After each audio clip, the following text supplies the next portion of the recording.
Hello YouTube, this is Morgan Airspeed Prime here with my next Avatar news update.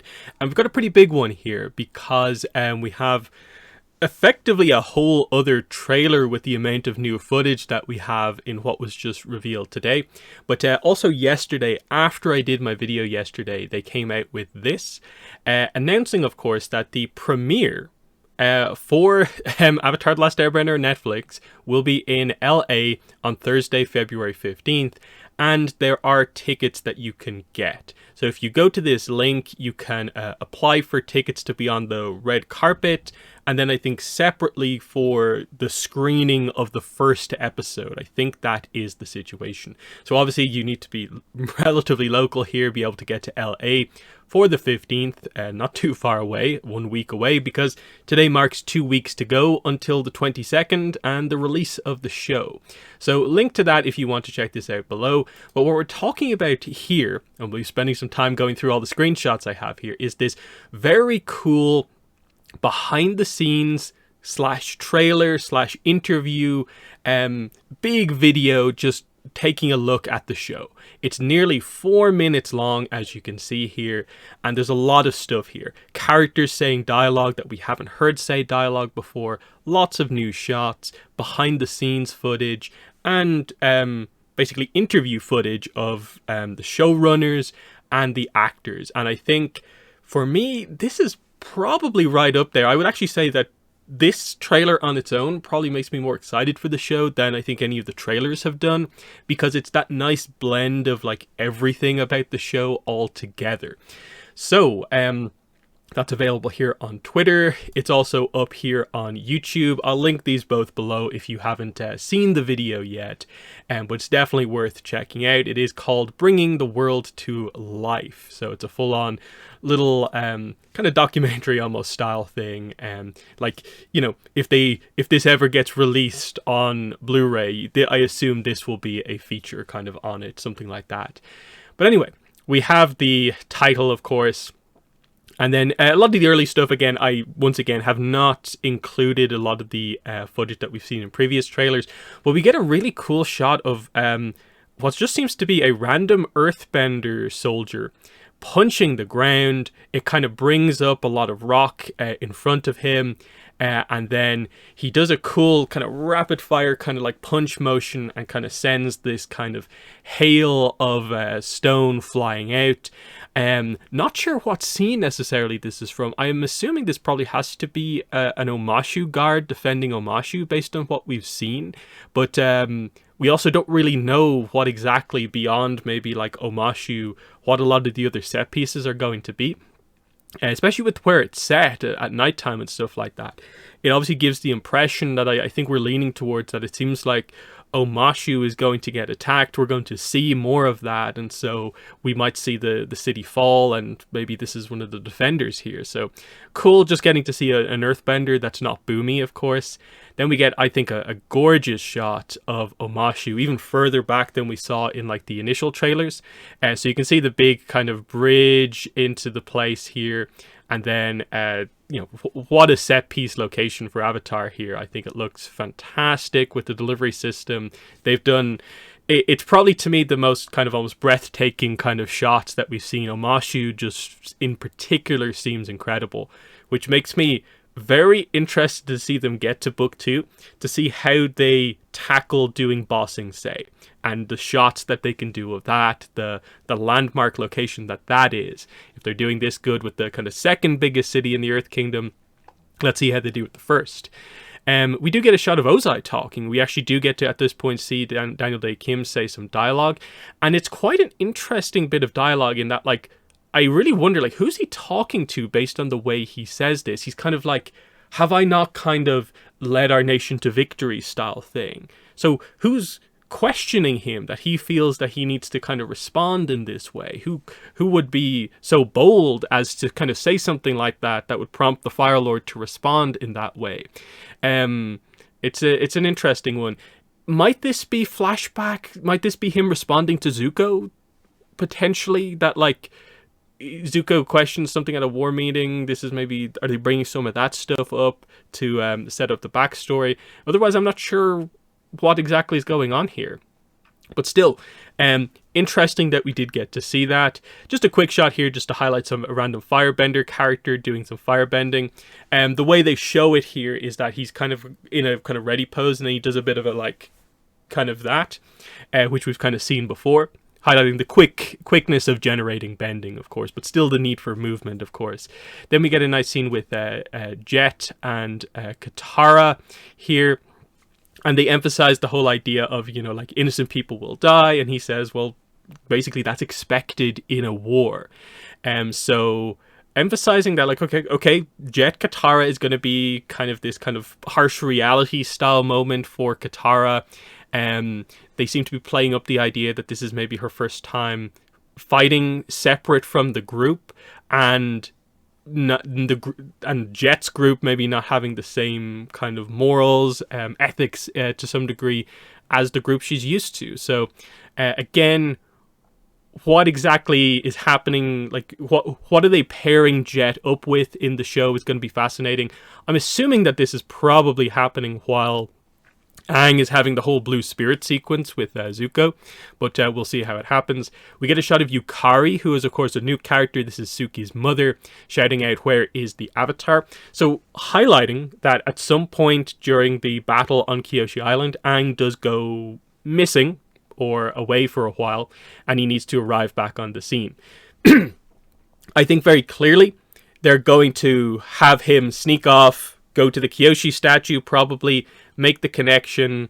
We'll have that whole, I guess, scene getting to actually meet Kyoshi, and then she will do the kind of, you know, are you ready for me to help you? And that will be when we see him kind of shoot out of the sky into the ground, like we saw in the teaser trailer, that shot that everyone has talked about so much of, like, is it Aang? Is it Kyoshi? Is it going to be some blend of the two? Probably some sort of a blend of the two, I'm guessing. Then we see this shot, which I think very clearly at this point probably has to be Northern Water Tribe. This probably is actually him maybe connecting with the, like a Karuk statue to get to speak to Avatar Karuk, since we know there is an actor for Karuk. That's going to be one of the big bringing content up that happens in later seasons, so that's going to be exciting. And during this whole little Avatar section here, we also get this cool shot of Aang, it seems like, coming out of the Avatar state, in that, like, it seems like the light is about to go off at this point, but we're not really sure. Still cool effect. You get to see the glowing eyes here, which we haven't seen that much of. Then just some nice shots here. Again, I'm not covering absolutely everything, but some nice shots here, I think, on Kyoshi, where we see some civilians, of course, as the Fire Nation come in. And of course, Katara spots this. She's also hiding, so I guess the whole team is also hiding. This is also, I'm assuming, to be Kyoshi Island as well. I'm guessing this is the Aang shows off for the village kind of style plot here, as we see him using airbending to lift up a spoon. So cool demonstration here. Will they do the marble trick, the famous marble trick? That'd be cool, but this is a somewhat decent equivalent. A behind the scenes shot then, which I think is quite interesting, because this, I think, clearly has to be Northern Water Tribe. I think they actually show us quite a bit of Northern Water Tribe stuff in this video. So you can see here Katara with her hair down, which doesn't really happen that often, especially in book 1. One of the few times it does happen is during her fight with Paku. She ends up at the end of that with her hair down, and you can see that I think this is our Paku actor here, just behind the camera here, who they haven't really focused on all that much, but very clearly he is here. I'm not sure about some of the other stuff, but I'm like, is this our Yagoda? I know we have the actress, but I'm not super familiar with a lot of the actress. Are these just extras or what? I'm not really sure. But either way, this is a behind the scenes shot. I'm guessing maybe sometime after the big Paku Katara fight, which is obviously, I'm guessing, still in here. Aang is holding a book. Is this Zuko's journal? That's going to be an interesting one to see. Then we see a fun shot here showing some of the more kind of playful aspects. This is obviously clearly during that scene where, I think from one of the previous clips from the last few days, Katara making the ball of water out of the kind of river. This is from that same sequence, I guess. I'm guessing Katara splashes Aang on the back with her waterbending, and they have this kind of water fight here. So it will be interesting to see which episode the waterbending training is attached to. Is this before like the Heibai episode? Is this before they arrive on Kyoshi? Well, it'll be interesting just to follow that stuff. Another, I'm guessing, Northern Water Tribe behind the scenes shot, as I'm guessing maybe the attack begins to come in here. Looks pretty good. I like that you can sort of tell the difference as well between the clothing of the Southerners and the Northerners a little bit. A very clean shot here of the statue, of course, from a day or two ago, where we had the spirit beams, of course. Here we actually just get a nice clean shot of this is what the statue looks like normally. So very cool looking. And of course, Aang, is it at this exact moment is he going to have that spirit scene? Are they directly related, or does he come back to the statue maybe multiple times? It'll be interesting to see, but they're clearly emphasizing something with Aang encountering statues of past avatars. We do get a scene here that there's just a shot just before this with Aang and then Katara just kind of highlighting that, like, I don't want this responsibility, but you know, you have to try, that sort of thing. So some of that earlier kind of content here during this bit where Sokka's actor comes on screen, we get this behind the scenes shot here, I guess, of him going out to defend the walls. It seems like he's quite intense about this. Like, I think a lot of people are probably convincing him to not go out, but he wants to do it. Interestingly, the way this is worded by Sokka's actor is that the arc for Sokka is that he needs to learn that there are ways to be a hero without necessarily being a warrior. You might have worded it slightly different, but they're emphasizing the idea of being a hero without being a warrior as such. So, we obviously have some questions potentially about the exact specifics of Sokka's arc, and that's part of it. But of course, by the time we get to book 3, the warrior aspect does come back in. So I'm guessing for early Sokka, just emphasizing the strategic, the leadership skills, his cleverness over maybe his fighting skills is the big thing. Will be interesting to see how exactly the stuff with Suki goes, because we do see a little bit of that. We actually, I think, heard some Suki dialogue in the trailer as well, which I thought was pretty good, even though, of course, we have to see the full presentation of all these characters to make that stuff come across as well as possible. Another behind-the-scenes shot of Zuko's arrival, I guess, at the Southern Water Tribe here, announcing that he's Prince Zuko. So, cool stuff there. And then some, I think, quite important shots here, of course, especially given the trailer we got yesterday, which was all about Zuko and his destiny to find the Avatar. Well, here's the moment where he gets alerted to what's happening here. Aang has been found in the ice. The beam of light comes up. He sees it, and you can see, like, I think it's actually a really good acting performance here. You can see the hope just come into his face here when he sees this, of just like, all this time, all this waiting, it's finally happening. That light can only mean one thing type situation. So that I thought was pretty well done. Then we get a very interesting scene where I don't have a clue where this one is taking place. Aang talking to Zuko, who's like out of uniform and stuff like that, just in some sort of a market. You can see here that there's obviously some sort of a ship here, so this seems to be waterbending scroll type situation, that they're maybe merging it together, that the group encounters, like maybe they still have the pirate scene where they get the waterbending scroll from. Maybe it's just that the two groups arrive there at the same time. But an interesting one for sure, to see how exactly this all plays out. But because we don't really see this too much, of just like Aang and Zuko interacting in a more kind of casual setting, like they almost accidentally come across each other.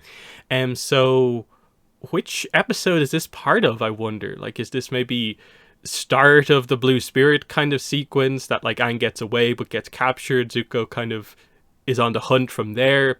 Is it from here that like maybe they meet up with June and he hunts down Aang? Still interesting to see what exactly they're doing here. The only thing that, like I said, that it really reminds me of is them coming to buy stuff from the pirates at that kind of like port.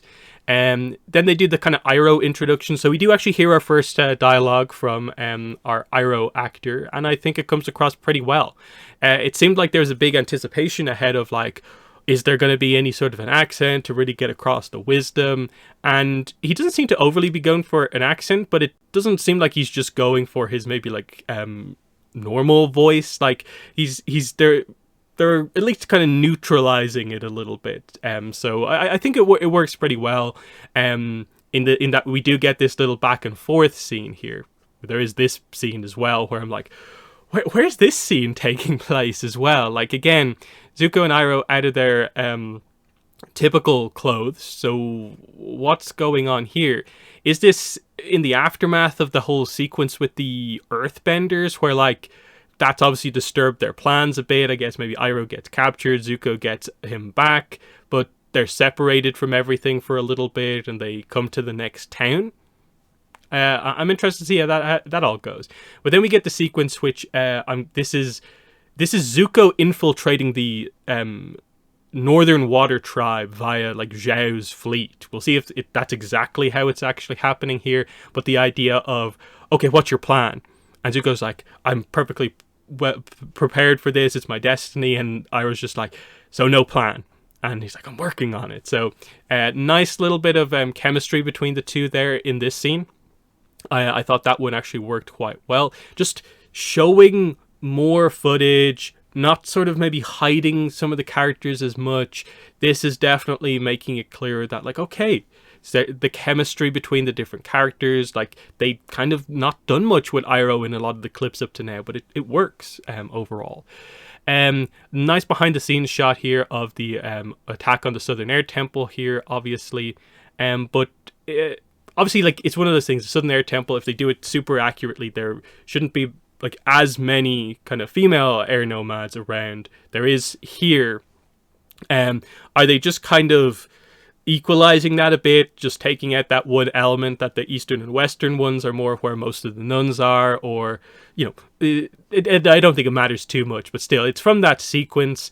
I kind of almost wonder, like, do we do maybe a cutaway during the main attack on the Southern Air Temple to highlight what's going on maybe in some of the other temples, to highlight that they're attacked, the other nations get attacked when the comet comes as well?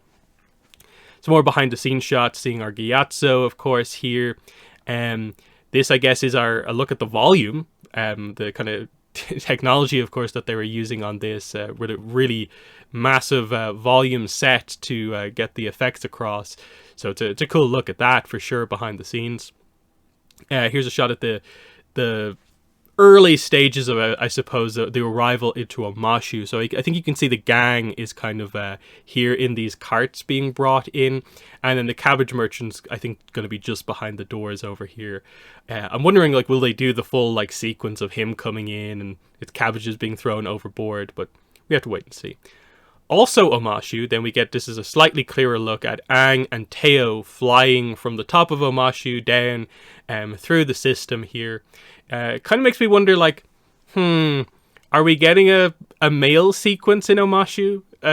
Just because they spent so much time designing them, or have they replaced the sort of like joyride sequence with this flying sequence? I do wonder how that's going to go. Like, I'm guessing we'll see the male system in action, but will we see the fights on it? Might they save that for maybe the book 2 comeback to Omashu? We have to wait and see. We get the Yip Yip scene here with a very happy Aang and Appa, so that's a nice little one there.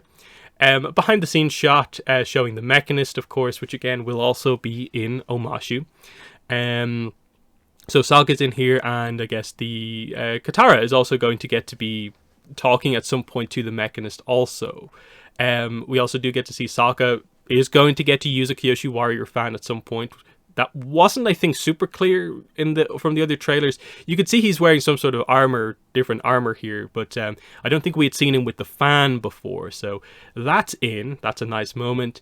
Here's one of the most key shots, I suppose, from the trailer of Azula. So very much the classic kind of Azula pose here. Is this lightning? Because she's got the 2 fingers going on. That's more of a lightning redirection thing, but that would be it. You know, you could still do the shooting a jet of normal fire out, but I think we're all interested to see how they visually do the blue fire effect that she's going to have. And then what the situation with lightning is, because while in book 1 we don't see anyone ever generate lightning, Iroh does redirect lightning in book 1.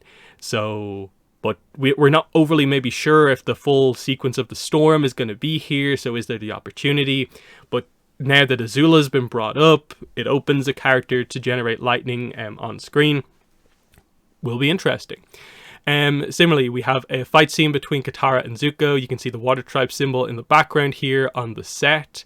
And this here, just right here, this should be, based on what we know from other shots, the Karuk statue.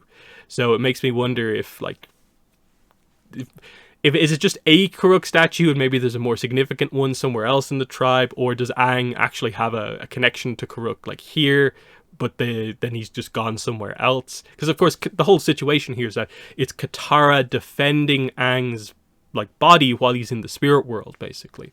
So is that the same sequence going on there?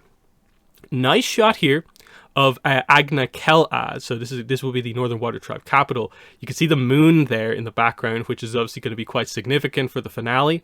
It looks great, in my opinion. I think it looks really cool there. They're definitely getting the look of these set piece locations across very well. Omashu, Agna Kel-Az, Aang looking up to the sky is probably the last real significant one, kind of being like, I'm ready to fight.